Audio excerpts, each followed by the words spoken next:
ओम श्री साईनाथ नाथाय नमः। सभी श्रोताओं को मेरा प्रणाम एवं हार्दिक अभिनंदन। मित्रों, साईं ने वचन दिया था, त्याग शरीर चला जाऊंगा, भक्त हेतु दौड़ा आऊंगा।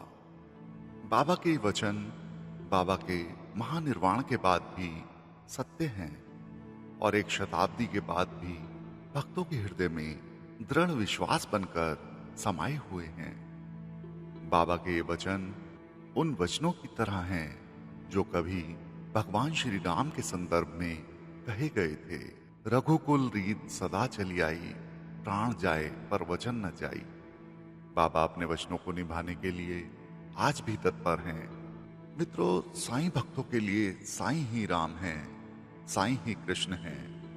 ईश्वरीय शक्ति ने कभी राम बनकर तो कभी कृष्ण बनकर इस धरती पर अवतार लिया। उन्होंने अत्याचार, अनाचार, पाप, संताप दूर किए।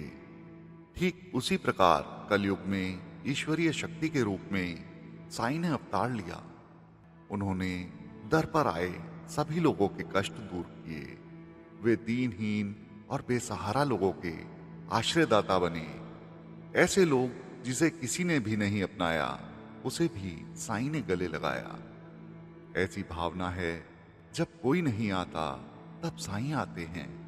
अपने बच्चों के वे सारे दुख दर्द मिटाते हैं। साईं त्याग और वैराग्य की साक्षात मूर्ति थे।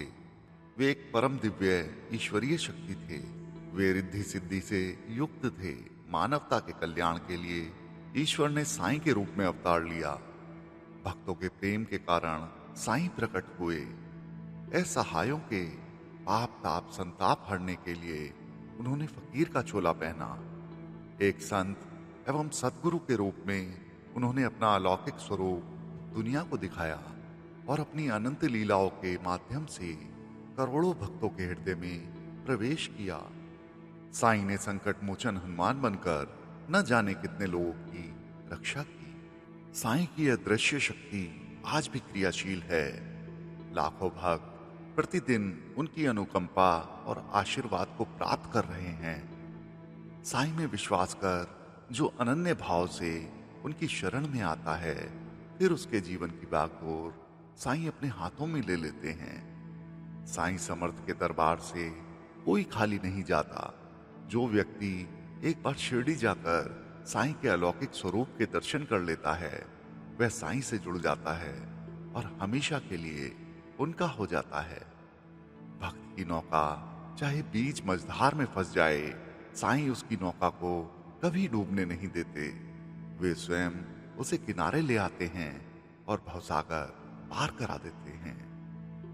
मित्रों, हर व्यक्ति के जीवन में कसौटियां आती हैं। उसे कठिन परीक्षाओं से होकर गुजरना पड़ता है, परंतु साईं अपने भक्त को कभी निराश नहीं करते। वे नास्तिक से नास्तिक को भी हरि भक्ति के पथ पर उंगली पकड़कर ले जाते हैं। वे कलुष एवं मनोविकार को मिटाकर हृदय को निर्मल एवं पवित्र कर देते हैं और भक्त में सत्कर्म के भाव भरते हैं। बाबा वो विचारों और दुष्कर्मों को कभी पनपने नहीं देते। बाबा अत्यंत सरलता एवं सहजता के साथ तुच्छ मानव को भी मुक्ति पथ पर अग्रसर कर देते हैं। साईं गुरुओं के गुरुराज हैं, योगियों के योगीराज हैं। वे ब्रह्मांड नायक हैं, परम दिव्य शक्ति हैं। उनकी बराबरी करना और उनके प्रति वाद विवाद करना सर्वथा अवांछनीय है और संत परंपरा के पूर्णतः प्रतिकूल है।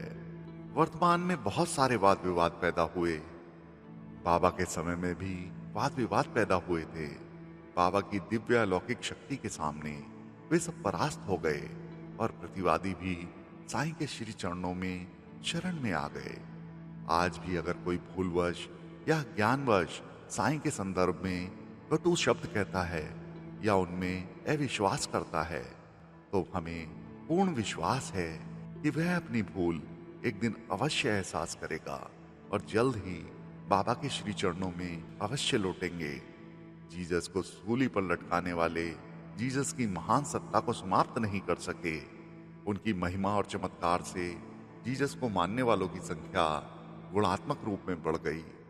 आज विवादों के घेरे में जो कुछ हो रहा है वह भी एक ईश्वरीय लीला के अंतर्गत ही हो रहा है। बिना ईश्वर की इच्छा के एक पत्ता भी नहीं हिल सकता। फिर एक इंसान दिव्य शक्ति को चुनौती कैसे दे सकता है?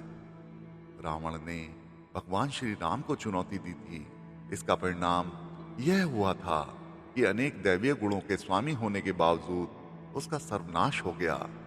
आज हजारों वर्षों के बाद भी हम इस सत्य तथ्य को रामलीला में देखते हैं और उसे याद रखे हुए हैं। ईर्ष्या में भरकर और अहंकार के वशीभूत होकर जो कार्य किया जाता है उसका परिणाम निराशापूर्ण और दुर्भाग्यपूर्ण होता है। इतिहास इसका गवाह है। तो मित्रों, श्री साईं संदेश में आज बस इतना ही। बाबा सबका भला करें। ओम साईं राम।